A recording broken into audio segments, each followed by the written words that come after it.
Olá, bom dia, falo do Rio de Janeiro, meu nome é Kátia Arbex. Eu venho fazendo relatórios que eu venho denunciando há 30 anos, mas na verdade esses relatórios, parte desses relatórios e das informações eu já tinha há 35 anos, nós estamos em 2020. Então, desde 1985, eu já tinha parte das informações.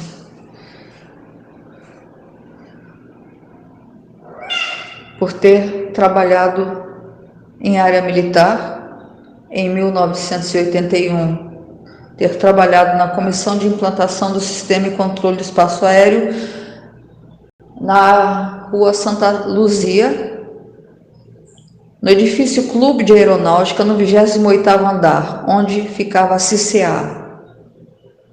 Lá eu secretariei o Coronel Belchior, que trabalhava para o Sindacta, de Curitiba.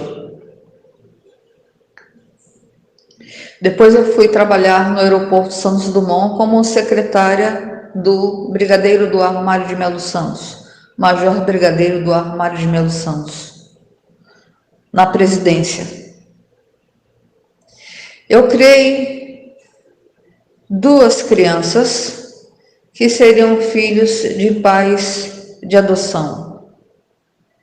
Financeiramente, eu os criei. Quem educava era a mãe. A contragosto do então meu avô, que dizia que eu ia criar 2 assassinos que iriam me roubar e me matar, já que eu tinha sido convidada para ingressar na aeronáutica como primeira mulher no quadro de sargento da aeronáutica, a pedido do chefe do Estado-Maior na época, que conversou com o brigadeiro e o brigadeiro conversou comigo a respeito. Mas como eu não tinha onde colocar essas 2 crianças, já que os avós paternos não queriam ficar, ninguém queria ficar com as 2 crianças, eu fiquei encarregada de cuidar das crianças. Por isso eu não fui para a academia militar, então eu criei 2 assassinos, 2 vermes. Um se tornou segurança de Lula, obsediado em Lula, atacando o governo americano dia e noite. E eu, sem saber, porque ele fazia isso, ao mesmo tempo estava entregando os comparsas dele, achando que ele estava sendo mal influenciado por vizinhos. Eu estava entregando os comparsas dele ao FBI, que prendeu um comparsa dele em Miami, Sérgio Vial, em 1996, na Operação Ponta do Iceberg, e posteriormente prendeu um outro comparsa dele na tríplice fronteira do Brasil. Esse foi para Guantánamo, na base prisional de Cuba. O terceiro amigo dele, que era um delegado de polícia civil, foi preso no Rio de Janeiro, no dia 1º de abril de 2015, dia da mentira, mas ele foi preso. Apesar de um ministro do STF ter dito a este delegado que ele poderia fazer o que ele quisesse comigo, pois ele se tornaria chefe de polícia, ele acabou sendo preso. A maioria das investigações e dos relatórios que a Lava Jato usou, alguns juízes da Lava Jato usaram para se promover, são meus relatórios, não são deles os relatórios. Até mesmo porque em 1985 nenhum deles estava investigando nada. em 1990. Nenhum deles estava investigando nada. Esse rapaz eu coloquei na escola de sargentos de Juiz de Fora. O oficial me chamou posteriormente e disse: ele não serve para a tropa. Eu achei que o oficial estava de implicância com ele porque ele era do Rio de Janeiro. Pedi uma carta de um coronel para que ele tentasse outra vez o curso de sargento. Dessa vez ele passou. Então, mais tarde ele se tornou segurança de Lula. Descobri que ele dava muito dinheiro para um cidadão chamado Adélio Bispo. Sabia que esse Adélio Bispo tinha vínculos com Lula. Um vínculo muito próximo com Lula.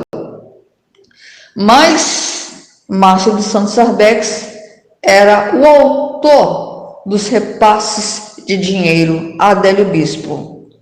A desculpa que ele dava para a mãe era que Adélio Bispo estava desempregado e umas pessoas estavam fazendo uma vaquinha para ajudar a Adélio Bispo. Ele não soube explicar porque ele tinha que repassar já em 2006 uma faca para Adélio Bispo.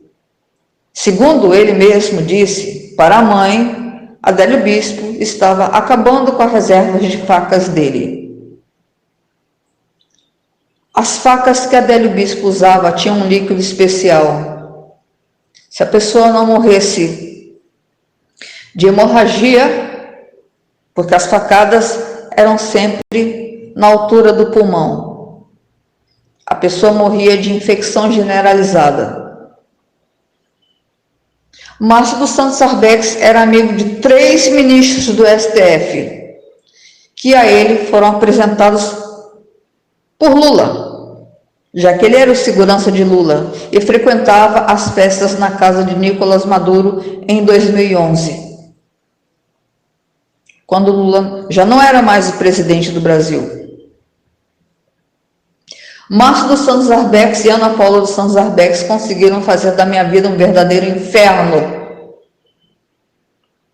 Porque se em 1991 eu comecei a fazer relatórios diários e pedir ajuda da Polícia Federal ao doutor Oscar, superintendente da Polícia Federal, foi o que ele me disse que era, que acabou sendo destituído do cargo por enriquecimento ilícito e saiu nas páginas policiais nos jornais de 1992. Podem procurar a notícia que está lá. Já que o delegado Oscar resolveu tomar 5 milhões da quadrilha e a quadrilha resolveu colocá-lo para fora da Polícia Federal. Essa é a história toda.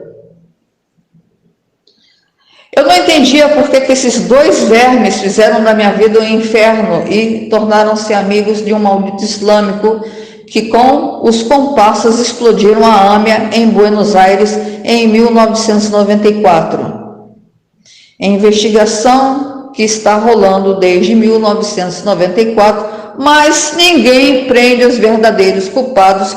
Um chama-se Ali Salem Kader, outro chama-se Mohammad Sheikh Khalid Bon, o segundo está preso em Guantánamo.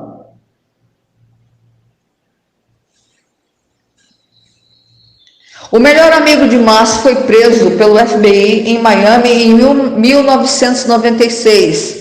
Operação Ponta do Iceberg. Bom, depois que eu desisti de pedir desesperadamente auxílio à polícia carioca, à justiça carioca, eu vi que estava andando em círculos, que não iria chegar a lugar algum, já que estava tudo comprometido.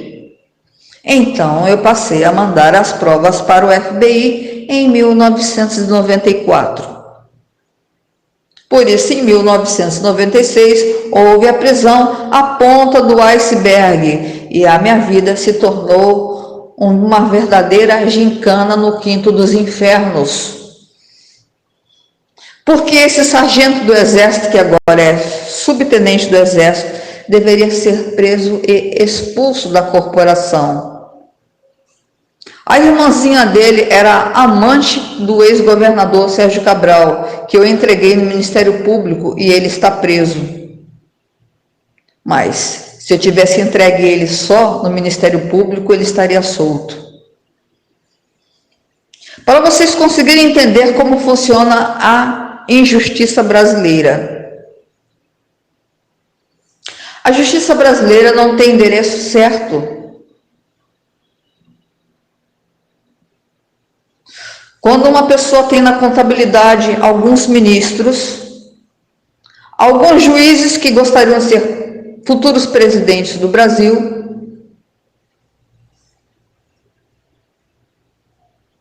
as coisas não andam.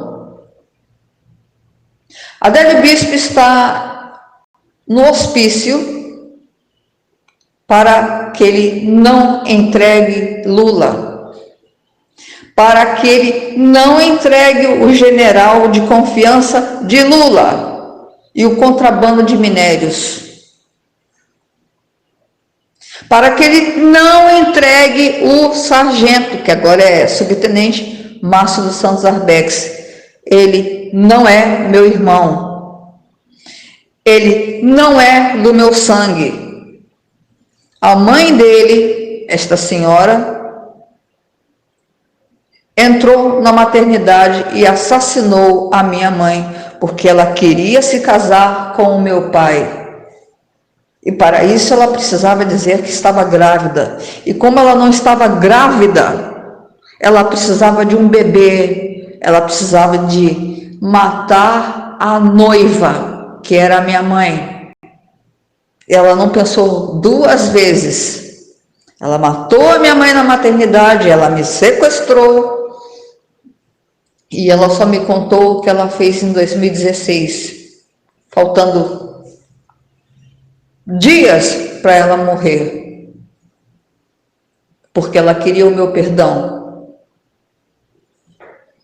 Estou refém de um país amaldiçoado, com uma justiça amaldiçoada, com cretinos que fazem orgias sexuais, em vez de trabalhar sério, em vez de fazer as coisas funcionarem. Eles ficam 24 horas tentando derrubar o presidente do Brasil e 24 horas enrolando como um carretel todos os habitantes deste país que parece que estão mortos, deitados em sono profundo, em berço esplêndido.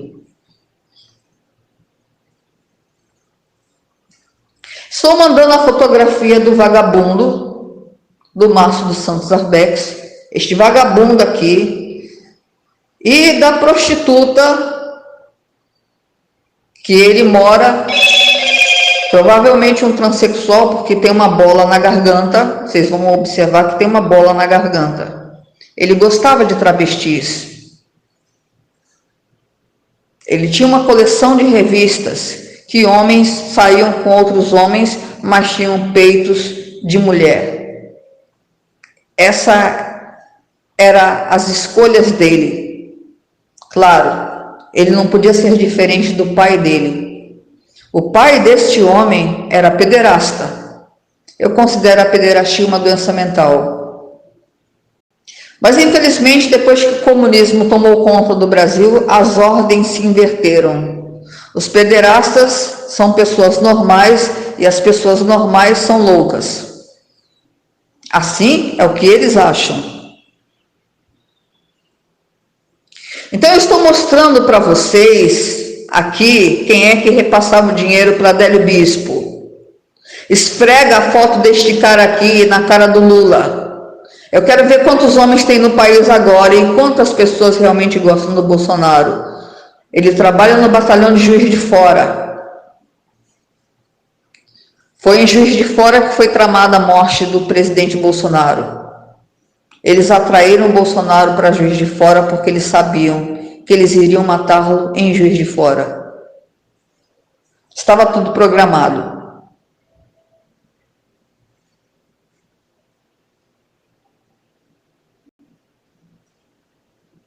Esperava que os juízes tivessem feito alguma coisa para prendê-lo, mas parece que as pessoas que estavam à frente da investigação resolviam tudo entre a investigação e o STF e Lula, que nunca esteve preso.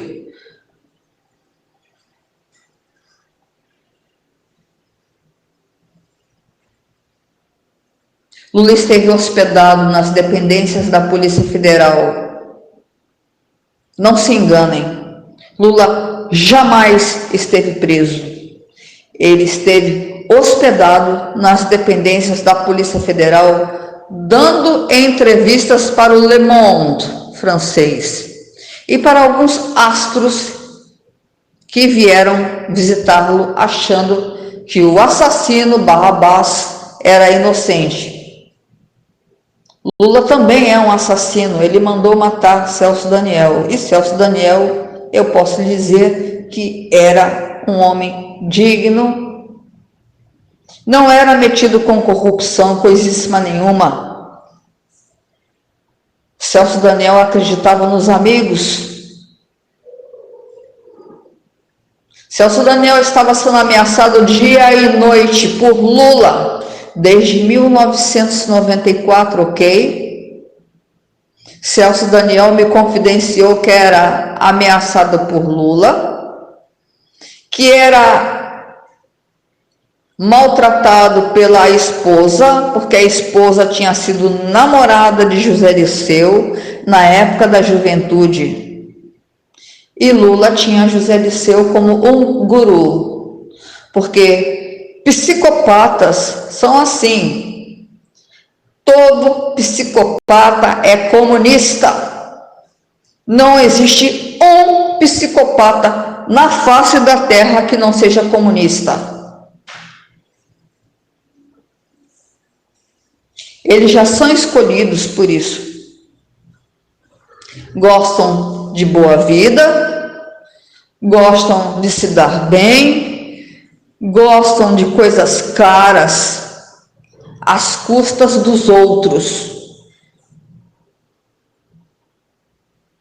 Fidel Castro, em Cuba, era cercado por prostitutas, comia filé mignon, tomava vinhos importados e fumava charuto dos bons. No entanto, em Cuba, as pessoas morriam de fome. Vocês estão vendo o Brasil virar uma segunda Cuba ou uma segunda Venezuela. Está na mão de vocês. Agora eu gostaria de pedir aos internautas que acham que Moro é sério. Moro nunca foi sério.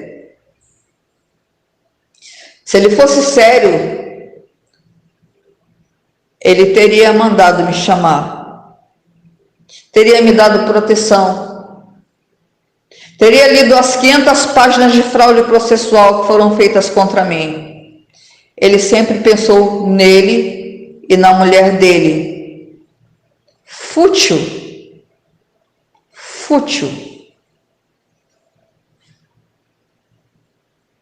Um homem que viu a possibilidade de se tornar um dia presidente do Brasil. Vendeu a alma ao diabo. Lula não está interessado em detoná-lo, porque se Lula nunca foi preso, agradeça ao juiz Sérgio Moro, porque a informação de que Lula mandou matar o Celso Daniel já existia nos autos do processo, lá atrás, nos meus relatórios. Mas eles fizeram tudo para que as pessoas passassem pela cadeia e saíssem da cadeia esgravatando os dentes. Então, na verdade, Moro era um aliado de Lula. E Lula bem sabe disso. O dinheiro nesse país canta mais forte. E o povo brasileiro, desculpe, é extremamente covarde. covarde até os ossos. Os políticos são corruptos até os ossos. É uma bela combinação. Eu estou denunciando essas pessoas há muito tempo. Quando eu escrevia, há 5 anos atrás, que eu era a verdadeira autora de todos os relatórios, as pessoas caíam de pau em cima de mim. E agora? Pergunta a essas pessoas, o que elas têm a dizer?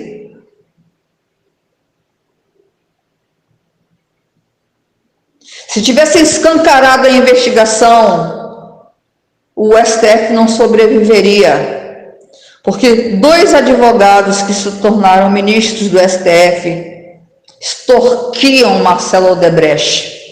E extorquiam Marcelo Odebrecht descaradamente dentro de uma sauna gay em 1997. E olha que estava tudo sendo grampeado por um órgão internacional que só veio ao Brasil para fazer isto: filmar todos e grampear tudo. Não vejo a hora dos militares americanos invadirem a Venezuela e darem uma limpezinha nesse país.